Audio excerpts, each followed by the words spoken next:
Hi, I'm Derek Ashang. Hi, I'm Imran Garda. I'm Ahmed Shabuddin. I'm Malika Bilal. I'm Femi OK, and we're in the stream. In the stream.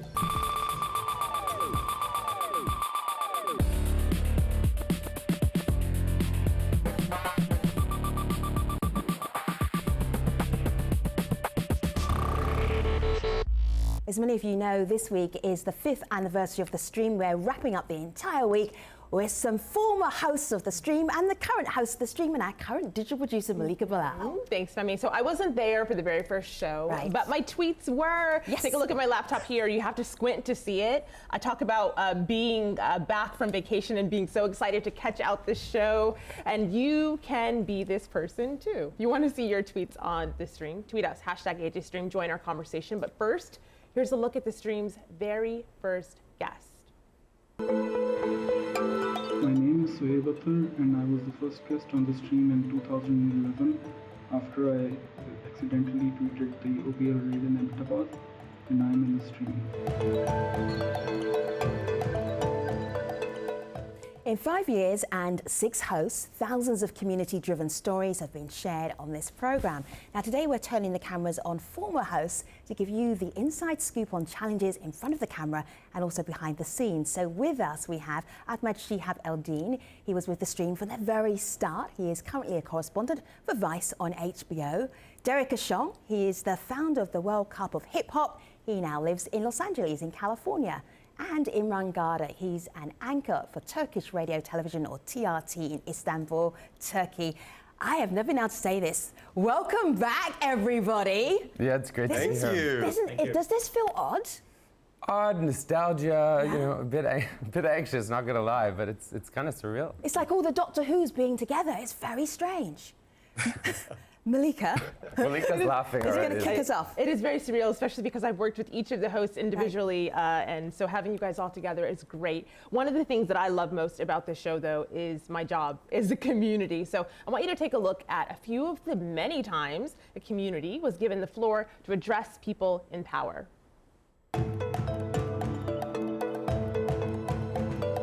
Please ask this person not to interrupt me. The hate in your Where eyes women and the acid in your tongue. But we don't make you a senator because of your religious background. We don't make you a president because of your ethnicity. No, we make you senators, we make you governors because your first responsibility is to the people. Stella. Sure, Suhail is getting very uncomfortable being on the same show with me when I'm accusing Sons of the King of torture and talking about how the king himself should be on trial. In Bahrain, when you speak out against the government, you pay a very high price. And we are going to invite the best auditors to audit not only. I'm sorry, I need to jump in here. I think the deputy minister's comments right now are actually indicative of what the problem is. I don't think he fully is grasping what the movement is about. Khan says, Mr. President, you single-handedly sold Pakistan and made it an accessory to the killing of thousands of Afghanis. You allowed predator drones to bomb your own people. I would like to now, hold on. If you ask comments from people who are opposed to me, you will get some comments. This is real democracy, when you buy the press. This is real democracy. Yes. And you being a former advisor of a Russian Motor Corporation and now being an advisor of a prime minister, that's democracy for you? I'm really sorry. I'm really sorry, Mr. Brotbolescu. Your time has come. Your time is up. I know we've all had moments on the stream where it's a moment where it's awkward because the person that's on the show, they've been put on the spot, and usually by somebody in the community, and they're asking those really tricky, difficult questions. Derek, can you relate to that? Absolutely. I think that's one of the things that set the show apart from the very beginning and to this day, is that this is the place where real people speak truth to power. And particularly, this is a place where young people speak truth to power. Typically, the next generation is sidelined until they've got enough gray in their beard to be allowed to be heard. But the fact is, technology enables us to connect, and that should also enable us to exercise our power and our voices. And the stream has been a pioneer in doing that. Sure. Ahmed, for you? Yeah, you know, I think a lot of this has to do with kind of timing. I mean, obviously there was a lot of hard work that went into this, but you know, we had the Arab uprisings happening around the same time that the stream was being developed. And you know, before I got here today, I was trying to think about certain memories, you know, certain moments that stood out. And I think what I kept coming back to is this idea that for me, and just in my career and in general, I think what was so what made me feel so fortunate to be part of the stream was that it was the first time I felt as though we really gave people an opportunity to live up to what I thought journalism really was at its heart, at its core, or the journalism I was really passionate about, which is to kind of comfort the afflicted and afflict the those that are comfortable, if you will. And that's what this show did. And as Derek said, it kind of connected those two worlds that were kind of for so long disparate. The TV world and then the digital world. Tell us about the crane lady, because I know that was something that stuck in your mind. Lady. Yeah, I mean, that was just an example of a story where, there was a construction worker in South Korea, I think in Busan, who had created a little bit of a stir in South Korea by protesting on top of a crane for several weeks and months. And then, as often is the case, the media tried to kind of suppress the story, the government tried to kind of avoid the story, but through the internet, through Twitter, our community, our netizens, if you will, started to tweet us and keep us updated on the story. And even though, beyond it being an incredibly powerful story of kind of protesting those in power and demanding your rights, it was a story about how no matter what happens in terms of people trying to suppress your voice, in part because of kind of digital technology, you can reach not only other people online and spread your story, you can also reach people right here like Malika, people who reach her every day, and get your voice heard on a platform as big as Al Jazeera. Now, if you went around during the time of the crane lady, I'm going to show you a little clip. Have a look. You're there at the actual shipyard where just, hours ago, about 20 people were arrested for striking and protesting and supporting her, and I can see the crane behind you. One tweet we have from Galila is saying, the police arrested smartphone users and camera users first. Why were you not arrested? And more importantly, why are you there at 4:30 in the morning? Good question. I could see also Derek nodding there, looking back at that. But I want to go to our community because they're watching this and they have their own questions. Imran, I'm going to pose this to you. Kibirango wants to know what influence shows that you worked on affected in the public since they started airing. Do you think there's one example of something you think, oh, I could see the tangible difference? Maybe Bahrain? I think Bahrain is a good example. I mean, with Bahrain, we had, again, connected to this element of truth to power, this opportunity for people to speak to those who are making the decisions that are usually adversely affecting their lives. So with Bahrain, when we had the finance minister on, he was on the orange couch back in the museum. He was very sort of dismissive of this human rights report that had come out, and I decided to highlight some of the more sort of egregious bits of it and take it over to him and sit down with him and hand it over to him and say, hey, listen, read this, look at it. And even if he wasn't going to seriously read it, I think what was important was there was something that broke the barrier of public relations there. And I think he also realized that he's going to be facing the music quite literally here. And we're not just going to allow him to hit us with talking points. So yes, it was in some ways a bit of a stunt, but what followed thereafter was a far more let me ask you this then, because I remember that show. I used to work very early in the mornings in New York, and I'd come home and I'd watch the stream. So I've seen so many of these old shows, and I remember you standing up and walking over. When did you decide you were going to stand up and walk over? I think probably about 30 minutes before the show began. You had planned it. You had planned it. Okay, so bearing that in mind, let's just see that moment. Have a look at this. Oh. Cool. Now here under religious discrimination, and I've highlighted it, I might as well just give it to you here. It says senior officials like Justice Minister Sheikh Khalid Al-Khalifa does not deny the ordering of destruction of mosques, only debates the legality of that order. So, I mean, you can have a look at it. It's over there. That's in the executive summary. The point being that if there's going to be accountability, there's going to be accountability to people who are members of the royal family, people who are in senior positions in Bahrain. Are you committed to that? So at the end of that show, you still have to talk to the Bahrain finance minister, right? Right. How do you get out of that awkward situation? He tried hard, but he failed, I think. And what followed, something that was quite fascinating was at the time, you had many people who I presume were paid, some would call them trolls, but they were paid information agents on Twitter defending the Bahraini government. And sometimes it was done very badly, because sometimes it was like John Smith in Nebraska, these fake Twitter handles, suddenly interested in Bahrain, only trolling us during the show. And that opened up an even greater conversation afterwards, because people recognized that just as Twitter and social media is democratizing and it opens things up to people, power systems smuggle themselves into it as well and try to play the game as well. So I think that sort of triggered all these sorts of questions about, hey, it's not just going to be our space to talk truth to power. Power wants to talk back. Sometimes it does it in a very clumsy way, as you see with these Twitter trolls after the show, and I guess a bit of a stunt handing over the human rights report. One of our community members saw the clip that we just aired of the piece on Bahrain that we're talking about now. This is Jim Early, and he says, wow, this is a blast from the past, but he notes that angry Arabiya, Zainab al-Khawaja, the person who was in one of those clips, is now in jail with her child in Bahrain. She was detained a few months ago in Bahrain. And so that brings me to this next tweet, Derek, because you see that story that was done in 2011, it is now 2015. Hawa says, are there situations on topics that you discussed in the past that have changed or not changed? Is there anything that you look at now and you're like, I can't believe we're still talking about that 5 years later? Well, I mean, I think that the situation with Zainab is a great example. I think I was at a conference a couple of years ago in Canada with Maryam al-Khawaja, who was her sister and who was one of our guests as well. And she was still talking about the same issues. And I think that when you look at what's happening with many of the Gulf states, you realize that there hasn't been accountability, and that when people think of the, quote, Arab Spring, a lot of the hopes and the aspirations have not been realized. But it's not just what's going on in the Middle East. I mean, we were one of the first outlets to cover Occupy Wall Street probably a month before it started.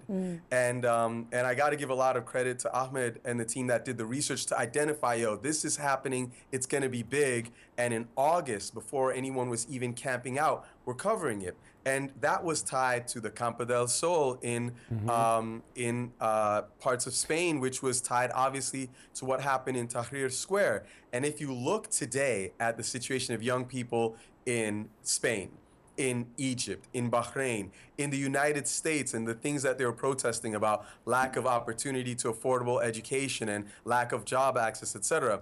Throughout the world, you still see that many of the issues we raised are still extant. Do you know So there's a story? to me, that doesn't say so much that we haven't done our job. It says to me that it's that important that you have the next generation be able to apply that pressure to the people in power, because power concedes nothing without a demand. See, Derek and Imran and Ahmed and Malika, there's a story that we've all covered, all sitting in various different stream studios, and that's Syria. And it's really interesting to watch how the story actually evolved all the way through the years. We did a mashup. Have a look at this. As President Bashar al-Assad's government continues to use force against pro-democracy protesters, Syrians are divided over the need for foreign intervention. Is it really possible to figure out what's really going on in Syria? Are Syrians for or against President Bashar al-Assad? 60,000 Syrians killed and more than 4 million in need of humanitarian assistance, according to the latest United Nations reports. More than 7.5 million Syrians have been internally displaced by the violence, and over 3 million fled the country. And as the conflict nears its 4th year, the need for help has never been greater. People around the world say their own countries aren't doing enough to address this crisis and help migrants like these.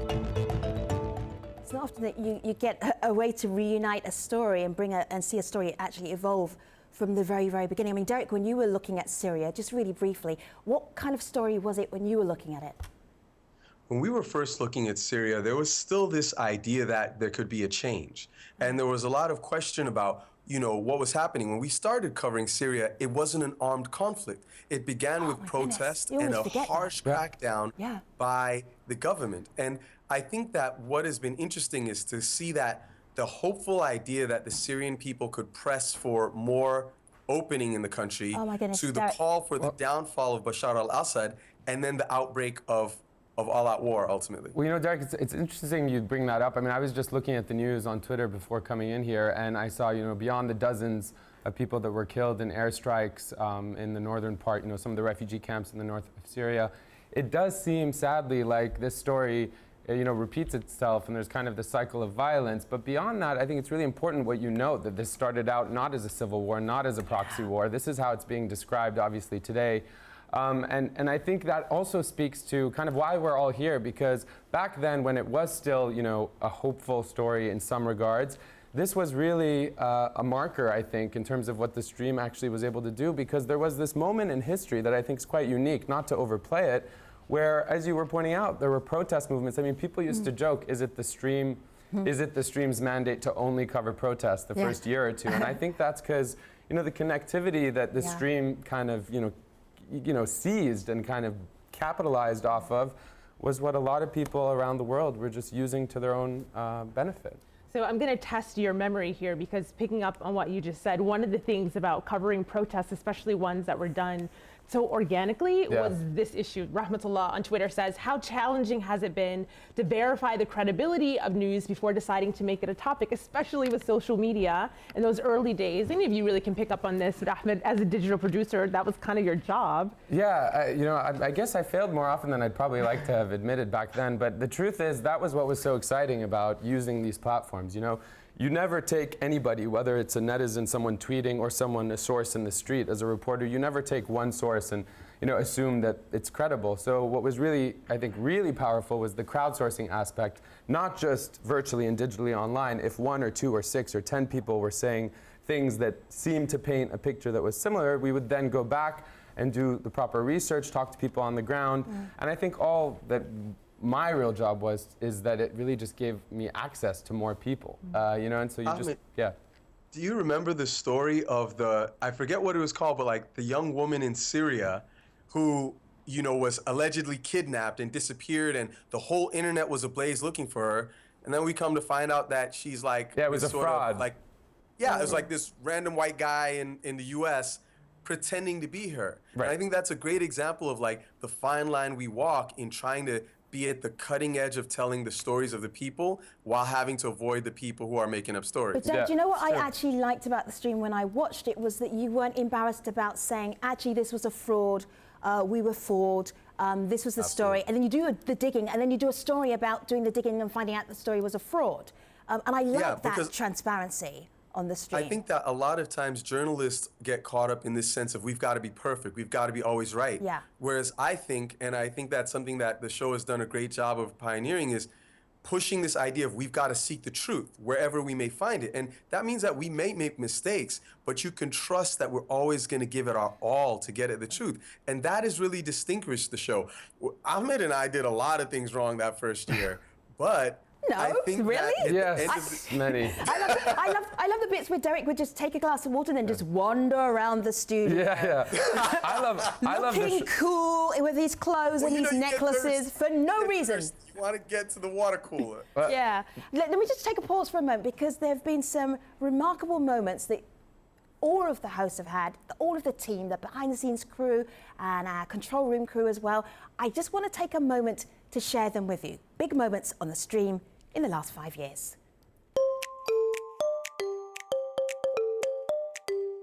Right now, we are beta testing Google+. What's up, y'all?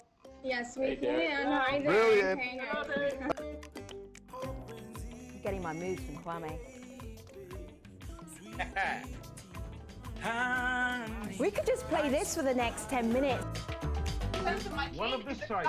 Don't you think that you have to Maria, hold tight one moment, because I really do want to hear the tally. Because before he was Iraq and Libya and different Arab.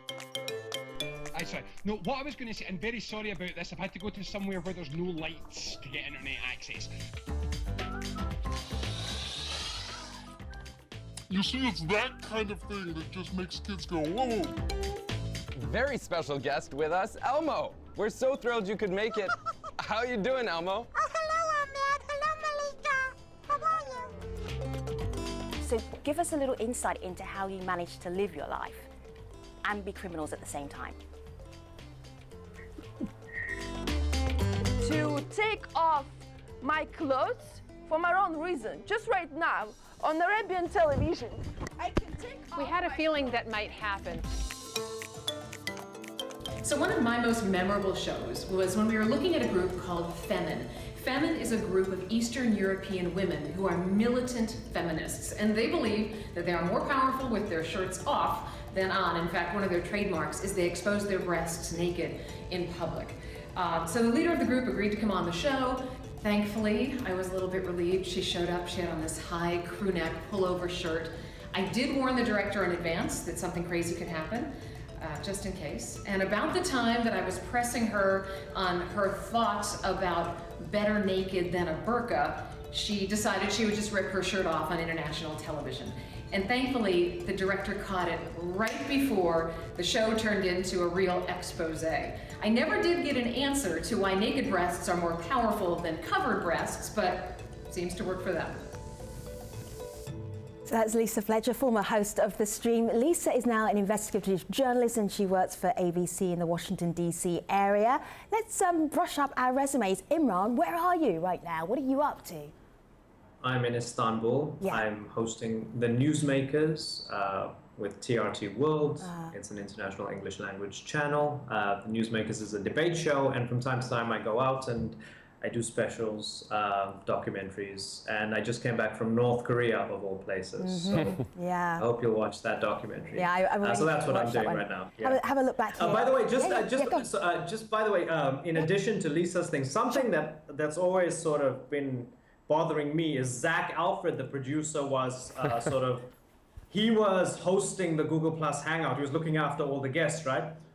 I still haven't got a clear answer as to why he ducked when she did that. I think he was maybe worried that there might be some 3D happening there. Who knows?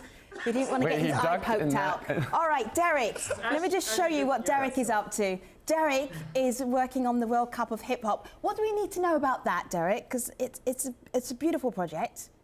Thank you. I mean, it's really exciting. Basically, we realize that hip hop is this incredible voice of the masses that's present around the world. And we thought, wow, how could you get authentic voices to tell the story of their community through their own eyes? And so we built a technology with some kids from Google that enables fans to highlight the hottest artists in their community. And then we go and we film the story of the community through the eyes of the artists. Let me just play a little clip of the World Cup of Hip Hop. Have a look at this. Hip hop. From its roots in the streets of the South Bronx, it became a global cultural movement, a voice for the masses. We created the World Cup of Hip Hop with one simple mission: to take back the mic and let a generation define itself. It's the first international. It looks excellent. All right, I'll be following that. And Ahmed, well, I always follow you on Twitter, but what are you doing offline? Offline. Most of what I'm doing, I guess, is offline. But I'm working for HBO as a correspondent on the Vice show, and I've been traveling, kind of telling stories, short-form documentaries. Have one coming up about cyber sex shows in the Philippines, which is a whole new You had me at aspect of the sex. cyber. Sadly, it's a very dark story, but it's a good one. Goodness me. Let me just go back to community, Malika. Let's end with a video comment from one of our super streamers, one person who tweeted us a lot. This is Carlos Latouf. This is what he sent to the stream. Hello, the stream crew. This is Carlos Latouf, political cartoonist from Brazil. I'm so glad you reached this 50th anniversary. Congratulations. And I hope you can keep providing the audience with unbiased views in this real firefight of information. So congratulations again, and long life to this stream. Long life. I don't know if we're going to make it another 5 years. Who knows? Derek will be an old man. Ahmed will be still young. Imran will be Imran will be on his 50th TV show and network. Are there enough in the world for Imran Garda? This is Femi OK, Malika Bilal, Ahmed, and Derek and Imran saying we will see you in the post show at stream.aljazeera.com. Thanks for watching.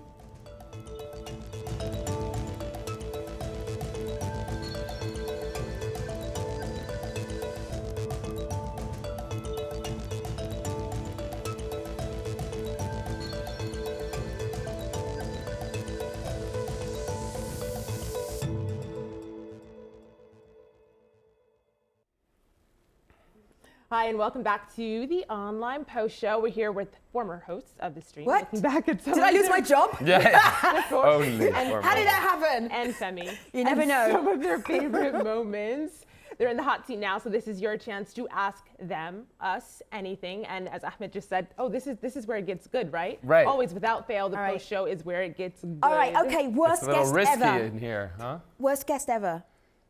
I was a guest once. No, I'm kidding. Worst guest ever. Derek is dying to dish. Derek All right. knows. I don't know. Worst guest ever. Best guest ever, Most, Musharraf. most challenging. Let's not make it worse. Most challenging. Robin- I'll tell you Robin one Wright. thing to keep- I wasn't there the day when Robin was there. How was she? Man, I don't even. I mean, Imran giggled, I think, for all the right reasons, but she just was full of energy. Okay, Well, that's you know, good. So there I have was the a- opposite. I remember one of Your our. So face you know is we used to saying have a something guest else, host. Ahmed, what No, do you she really was mean? full of energy Right? when she made it to set eventually. I don't know. It was a very. What was the topic? It was about. It was a very. It was about sexual violence in the Congo. In the Congo, it was but very I mean, dark. Atirath was fascinating because Atirath One of our never producers, show ever producers. went into so The he celebrity was a mode. show producer, and he never ever went into studio. He was always in the control room, always whenever he produced the show.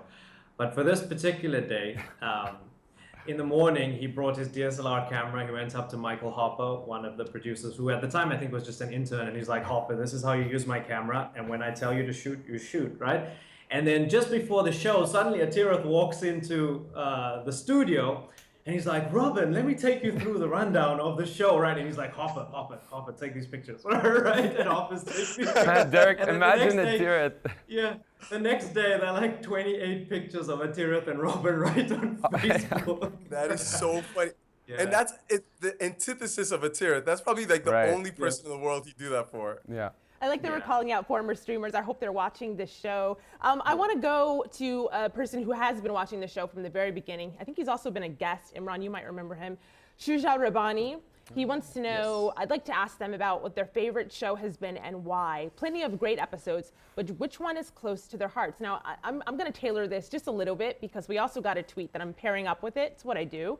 This is from Marty, and she says, this is amazing. Thank you for all of your coverage on Indigenous issues. You rock. And this stream, our team has compiled some of our Indigenous stories that we've covered over the years, Native stories on Medium. You can check it out there, and we'll also be tweeting it. I'm just scrolling down the list here. There's been so many. My favorite one, which Imran, I know also happens to be one of your favorites, is one I wasn't here for. It was on Thanksgiving Day, and you were speaking to Russell Means. Can you tell our audience who he was and why that was important? Yeah, Russell Means, very powerful Native American activist. He was in Last of the Mohicans as well. He had been an activist for Native American issues for decades, and we had him on Thanksgiving Day. The show was called Thanksgiving or Thanks-Taking. We didn't want people. Yeah, we didn't really. I mean, we didn't want people to choke on their turkey, right? We weren't just trolling. I mean, it was a proper serious discussion. He had incredible presence about him. He was already suffering from cancer, and he didn't look well, but he still had a certain energy to him. And it was just a really heartfelt and powerful program. And personally, I feel particularly sad about this because we kept in touch afterwards over a few months, and I had a plan to go to Lakota, to Pine Ridge, and to hang out with him and sort of make a documentary where he sort of takes me through Pine Ridge Reservation, which a lot of the statistics show is worse off than Haiti in many ways. And so I was planning to hang out with him, and he happened to die just a few months after we did the show with him. So I think we were privileged to have him on and to get his insights. And his insights were not necessarily the most popular. I mean, he was... Imran, do you mind if I play a some would little... argue- Can I Sure, play a little go ahead. clip? Because then you don't even have to tell us. We can actually just listen to him. Have a listen to Sure. Russell Means. Have a look. At the time of 1500, it's estimated by the white man's own historians, archaeologists, anthropologists, that there are approximately 12 million people, Indian people, in the continental United States in 1500. By 1900, there were 250,000 left. That's over 99% genocide. So just wrap up your thought, Imran, about Russell. Powerful thinker, strong man, strong presence, lots of food for thought.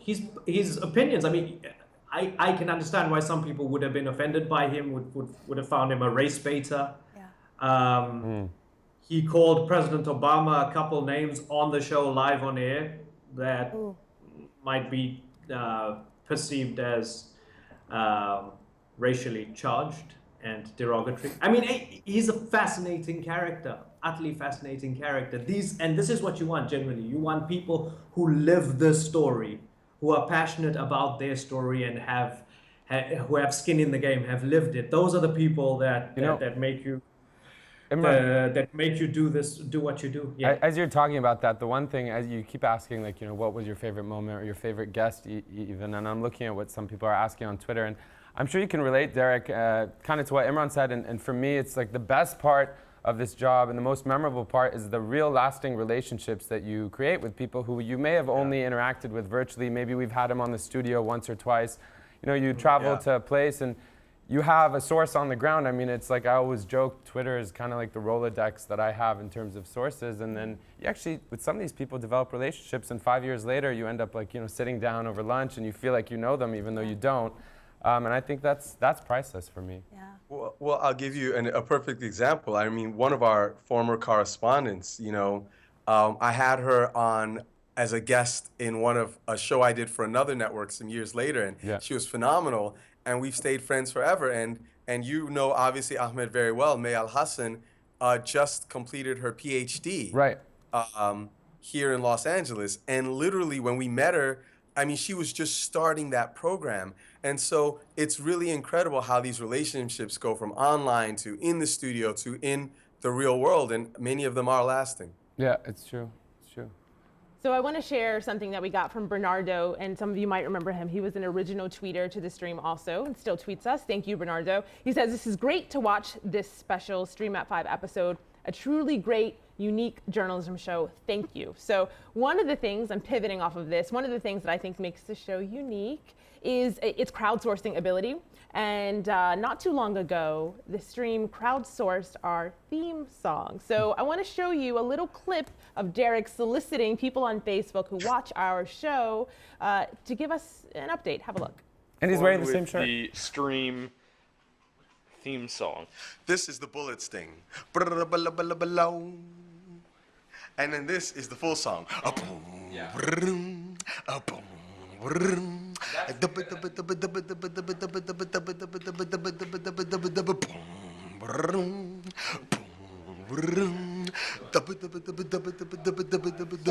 so that was just a little taste. I wish you could see Derek's face when he did that. Derek, before I get your actual reaction, this is then what our community came up with. Several people sent in their remixes. We put them on SoundCloud. They're for everyone to see. Have a look at one of them.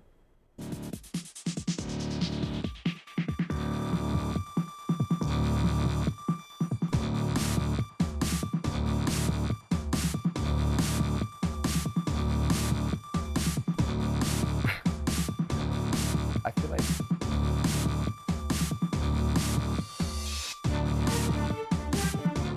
so all of our hosts are jamming out to this remix. Thank you to Pivotal Movement for putting it on SoundCloud and participating. But can you speak, Derek, to the ability that using social media and these platforms had to reach out to people to do stuff? They did work for us. Look, I mean, I think that one of the most fundamental innovations we had was being the first show to truly commit to Skype, because all of a sudden enables us to connect to people who don't have a satellite connection. And once you say, hey, we're going to be open source about how we take in the story using Facebook and Twitter, how we communicate with you using Skype, how we do our own music and aesthetic using tools like SoundCloud, all of a sudden you realize that the world is wide open and people want to contribute. I interviewed Ariana Huffington a couple years ago, and she said that participation is the new entertainment. And I feel like that is something that applies to the rest of society. It should apply fundamentally in democratic societies. And we as journalists, we are supposed to be the fourth estate, a part of that. But I think that people hold back. And one of the things I've always loved about the stream is we were willing to go there to give real people a voice in what we do. Do you know what? I just had a moment. The director Joey put up all three of you in a line. So Joey, would you do that again so we can see? Yeah, there we go. Look at that diversity right there, right? Well, and then there's Malika and myself, like two brown girls, one from Chicago and one from South London. I can't believe you said that because Detroit tweet. Did you see the tweet? No, from no, Detroit? no. I just literally looked a at the premonition. picture. I was It like, was a premonition. Isn't that amazing? Detroit said you can tell this is not mainstream media by the Yeah. diversity of its correspondents. So it's I noticed. love that. I love that about not just on camera, but behind the scenes as well about this show. Let me show you something, Imran. I want to get your reaction. Have a look at my laptop. What is the first thing you think when you see this picture? Well, Itchy. it's a relic of a famous historical site known as the Beautiful. Beautiful. It was a throne. It used to be a throne. Epic. Yeah, buddy, you didn't have to sit on it. How about that? That's why I love it. Ahmed got all sorts of diseases and things. Yeah. Imran, there's a tweet here from Steve, actually a member of our team who knows. There's Was mouse Ahmed droppings really at the back. allergic to that orange couch? Were you? No, I was just looking for an excuse to sit closer to Derek. And who is it? nice. I totally understand. Who wouldn't? Our team have a very unnatural love for this piece of furniture because when you were at the museum, which is a famous museum in Washington D.C., so that was the big open set where Derek would walk around and take a drink, and Imran would scare finance ministers. So that was that set. Then we came over to K Street, which is in the middle of D.C., and they found the orange couch and they saved it. And they moved it around. And then when we moved to this beautiful new studio, our team was trying to buy this old couch and trying to put it in the studio. We're like, no, you can't have it. Yeah. We're actually still looking for it at auction. There's an unnatural love for that piece of furniture. It was sentimental. I mean, Right, you know, I that's think so. that's where the magic happened, if Yeah. you will. No one has ever seen an orange of that hue and mean, that really. character. We were Since so innovative, so ahead of our time that we went with an Absolutely. orange wool couch. Why not? Let me show you one more thing. This is how much our team love it. Look what Malika is lying on here. This is her Twitter picture. Look here. It makes for a really great backdrop. She's lying on the couch. She's caressing the couch. I think that sums up the love for the orange couch. It does, and people online are always asking about it. This is Safia. She says, I remember that set, whatever happened to it, so you hear us talking about it now, Safia. Thank you for asking. Femi, do we have time for one more tweet? Because I think you might love this one. Oh, is it from my mum? My mum does not No. know how to tweet. This is from Reem Sara. She Okay. says, did you ever have a panicking moment when Skype wasn't working or guests who suddenly had issues with their connection? Oh, we had one show where all of the connections dropped and we had one guest left. And all you could hear, and I know co-hosts, you appreciate this, we don't have so-and-so, they're gone, they're gone, they're gone. So we had one person left. And I was thinking, how do Malika and I do a 15-minute show with just us? It's like, okay, that is really hard. And then we got to the end of the show and then into the post-show, and it was about Brazil. And then I said at the end of it, I think I'd rather be the Brazilian Prime Minister right now than the host of the stream, because it was such an awful show, technically. But if you watched, you'd never know. That's the beauty of it. That's our job. Had our fair share. I think we should think up a new project so all of us can hang out together. Why not? I love it. No producer would want to work on that show, but we would have a good time. Yeah, All that's right. true. I'm going to get you all to say goodbye. Imran, sign off. Okay, everybody, this has been fun. It's been nostalgic. I've had great memories, and it was wonderful to connect with some old friends. Derek, I haven't spoken to you in a long, long time, and it's great to see you looking healthy and well and happy, and you're rocking it, and you're rocking the bones. Like no, They're cowrie shells. No, we just call them the bones. Yeah. Derek, sign off. Thank you. It's been wonderful. Thanks, everyone. Thanks, Imran. Derek, sign off. Awesome. Thank you guys for inviting me to be a part of this. It's been such an honor to be a part of this community, to have helped to launch this incredible thing into the world. I've said it 1,000 times, and I always say it. I believe fundamentally that there's a power in giving a voice to real people, and I think we have all been truly dedicated to that. And that's something I feel incredibly proud of. And I wish you all the best. This is me and my cowrie shells representing my traditional money. I did for West Africa. Yo, saying peace, and we'll see you again. Ahmed. Well, it's been a privilege, like as it's always been. I have a feeling, for those of you watching, if you did enjoy this, and I think this is not going to be the first, well, it is the first reunion for all of us, but I have a feeling it's not going to be the last. I Really? think, well, I don't know about on TV, but I feel like we all maybe will meet again in the real world rather than virtually. No? Malika's looking at me like, that was not in the plan for today. Do you know how hard it was to get this to happen? Yeah. It took a team to make this happen. Yeah. It took a village. Yeah. Well, at least I hope this isn't the last time. I hope so too. Malika? I'll end with two things. This is Taylor. She says, happy birthday. Thanks for keeping us connected to undercovered stories from all over the world. And then the very last thing I want to end with is a picture of some of the behind the scenes crew that our community really appreciated. Whenever we'd get those close-up shots of Imran or Derek's face, that was Dave. You see him in this picture here. Yeah. He runs the Steadicam. He's still here today. And here he is zooming in on Ahmed, and I think that was Dane Obadullah, who is a comedian who was in one of the That was actually the shows. first practice show. That was a practice show. Yeah. And he counts. I don't even know Steadicam Dave's last name. Oh, Dave. Dave.